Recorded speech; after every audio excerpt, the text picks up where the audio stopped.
I made a beautiful scrappy heart just for you, and I'm going to show you how to do it. This was really pretty. Now, folks, I'm gonna lay this out. I'm going to keep this in view, but I'm going to lay out a new one while I tell you about this. This measure is finished 15 inches square, so yes, this is kind of large, all right? So keep that in mind. It uses 10 half square triangles, and my advice to you is make your half square triangles first, whatever size you want. It doesn't matter what size mine are, although I'll tell you, mine finish out at 3 inches square. Once you make your half square triangles and decide on what size they will be, that is going to determine the size of everything else, okay? Because all the rest of the squares in this project will be the size of that half square triangle you made. So likewise, I need 6 squares of just plain white, because these will fill in around the background.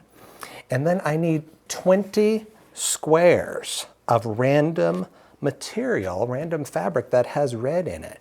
These came from my scrap bin. All of this did, okay? Because it's easy to cut 3 little 3-inch squares out of some of the scraps that I have. So that was not a difficult thing for me to do at all. So once you get all these things cut, then you start laying this out. Now, when you sew it together, it's much more compact than it is when you're first laying it out, as you can see. I'm going to do 2 random pieces here, and then a guy here. And I might not even be able to do this on the small piece of table that I have left. Let's just see if I can make this work. This, and then this. Oh yeah, this is going to work out okay. But you can see that I am taking just some random pieces of my red fabric here. I'm just filling them in. It really doesn't matter what I'm choosing for this. That's going to be that. I'm going to use this one here. And that's the rest. The rest gets filled in with these random things. So look, I use the airplane over here. I'm going to use them over here. I'm going to use them up here.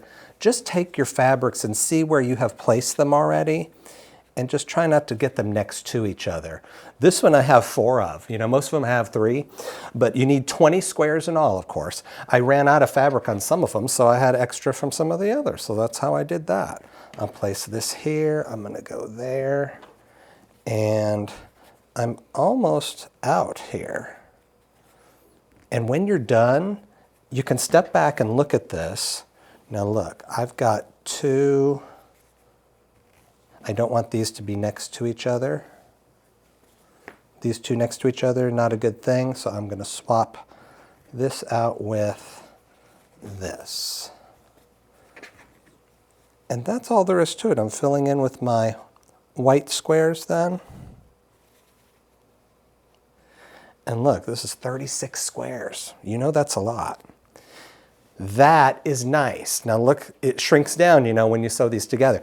And like any quilt block, and I do a special video just on assembling, assemble this way. Assemble it in 2s. Here's your 2, here's a 2, here's a 2. Do that all the way. Make yourself some 2s, then take your 2s and join them to these to make a 4. Make some 4s, make some 4s, and you get the picture. Build as you go like that. This is a beautiful project, especially since it's made with scraps. I really love it. I hope you will make a scrappy heart, and happy sewing.